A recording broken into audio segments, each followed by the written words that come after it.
ეს წალკის სოფელი ბარეთია. სახლი, რომელსაც კადრებში ხედავთ, ორი მცირეწლოვანი ბავშვის საცხოვრებელია. ამ სახლში 3 და 14 წლის ბავშვები დედებთან ერთად ცხოვრობენ. შენობაში არ არის საპირფარეშო, დაზიანებულია ფანჯრები. დიასახლისი გვიყვება, რომ წვიმის დროს სახლში წყალი შემოდის. ნესტია, გაულესავი კედლების გამო კი მღრღნელები სახლში თავისუფლად გადაადგილდებიან. ორივე ოჯახის შემოსავალი სოციალური დახმარებაა, რომელიც ჯამში 640 ლარს შეადგენს. ბარეთში ჩვენი რედაქცია ოჯახის თხოვნით ჩავიდა. სახლი გვაქვს დანგრეული, ბავშვები მყავს მშიერი. როცა წვიმს, კრიშტანაც წყალი ჩამოდის შიგნიდან, აქედან ორ ოთახიდანა. სტენის სუნი დგა და სულ ჭიებით სავსე ახოლმე. მინდა რომ დამეხმარონ, რომ აი სახლი გავაკეთო, ოთახი გქონდეს წესიერი და სისუფთავე იყოს და კვერი და ჭუჭყი არ იყოს. ბავშვებს ვზრდით მიწაზე. მხოლოდ ერთი ოთახია გაკეთებული, ის სხვამ დაგვეხმარა, რადგან შევეცოდეთ. და უბრალოზე გააკეთა, რომ ცოდოები ხართ ბავშვის გამო გაგვიკეთეს ეგ ოთახიც. სახლში კედლებიდან სიტენე შემოდის, სისველე, ჭიები. მთელი ღამე რომ დავაძინებ, ბავშვი კვინება, იფხანებს. რავი, სიტენის სუნია სულ შიგნით. ერთ ოთახში ვცხოვრობთ 4. ხატია და ქრისტინა დები არიან. ორივე მარტოხელა დედაა. ქრისტინა ამბობს, რომ ჯანმრთელობის პრობლემები აქვს. ჯანმრთელობის პრობლემა აქვს ხატიას 14 წლის შვილსაც. დები გვიყვებია, რომ უკიდურეს გაჭირვებაში უწევთ ცხოვრება და ბავშვები ხშირად მშივრები ჰყავთ. მათი ძირითადი საკვები პროდუქტი მაკარონი, პური და ჩაია. ორი მაკარონი მაქვს ნაღები და იმით გამყავს სიოლით. როდის ჭამს ბოლოს ბავშვებმა ხორცს? 3-2 თვე არ ვუჭამთ. მანამ სოციალურს ავიღებთ, მანამდე ბავშვებს ჭამა ხომ უნდათ. ვყიდულობთ, ნისია გვაქვს ბევრი, 500 ლარი ერთ მაღაზიაში გვაქვს, 150 ერთ მაღაზიაში, 2 მაღაზია მხოლოდ. დავალები გვაქვს, ვეღარ ვყიდულობთ, არ გვაძლევ. ამ ტაფაში კიდევ ვაცხობთ პურს, საჭმელსაც, რომ ვაჭმევთ ხოლმე. ბავშვები ხანდისხან ჩემი არ სვამთ ჩაის. ამისი სულ 24 საათი ჩაის ასმევს და მაგით გახყავს სიოლად, რომ ბავშვი საჭმელს აღარ ითხოვს მხილაზე.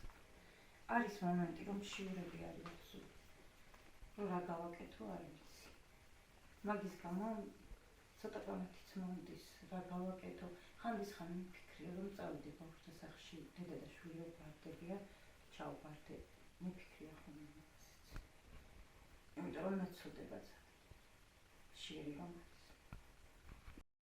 მაკარონი, ხან ჩაი, პური.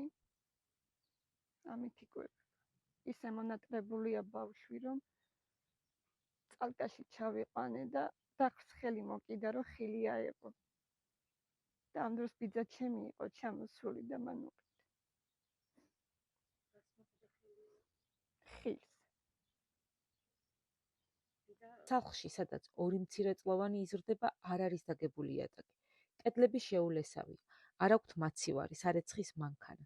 დენის გასქურა, სადაც პატარებს საჭმელს უმზადებენ, დაზიანებულია. წყალი გასულ წელს სოფლის გამგებლის დახმარებით შეიყვანეს. ამოვიდნენ წალკიდან, გაგვიკეთეს, შევეცოდეთ, რომ ცოდოები არიანო, წყალს ვეზიდებოდით მეზობლიდან. გამგებელი იყო მაშინ ცოცხალი, ჩვენი მეზობელია, აგერ იქ ცხოვრობს, დაიღუპა. მაგან გააკეთებინა ეს წყალიც, რომ დაგვრჩა, თორე არავინ გაგიკეთებდა ამასაც. ეს ტუალეტად ვხმარავთ იმას, რადგან არ გვაქვს ტუალეტი. ბავშვებს ვაცხებებ წყალს და ვაბანავებთ ხოლმე, აგერ იმ ტაშში, ისიც გატეხილი გვაქვს.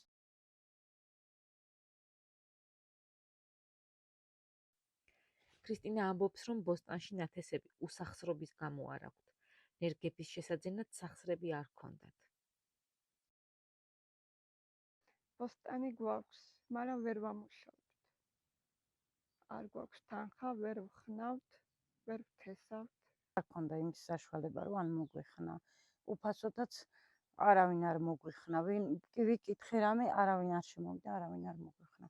კარტოფილი სულ არ გვაქვს. კარტოფილი არის ძველი, ოთახში მეყრია, საერთოდ გრამი იმას ვაჭმევდი და მე რომ ბავშვებს გავუკეთე და ჭამეს მუცლიას ტკივდათ და აღარ გავაკეთე.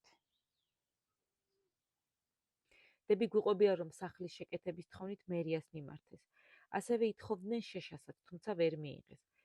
გეუბასაც მიუმართეთ მაგაზე, რომ რაღაცნაირად სახლი გაგვიკეთონ ან დაგვიფარონ, ასეთი მიწაში რო ვართ.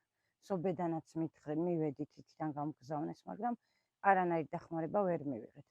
შეშაზეც ვიყავით 2 წელი შეშაზე, 2 ჯერ მივედი, 2 წელი. უკვე 2 წელი კი არა, შარშანაც ვიყავი, წელსაც ვიყავი, მაგრამ ყურადღება არ მოგვაქცეს. ვიყიდეთ პლიტა, რომელშიც ვიხდიდით 180 ლარამდე დენის შუქს. ერთხელ ვერ გადავიხადეთ, ისიც ვიღაცა დაეხმარა ჩემდას, გადაგვიხადა, რომ არ ჩაეჭრათ სინათლე, რომ ბავშვები მშივრები არ დაგვრჩესო. არც გაზი გვაქვს, არც არაფერი შემოყვანილი.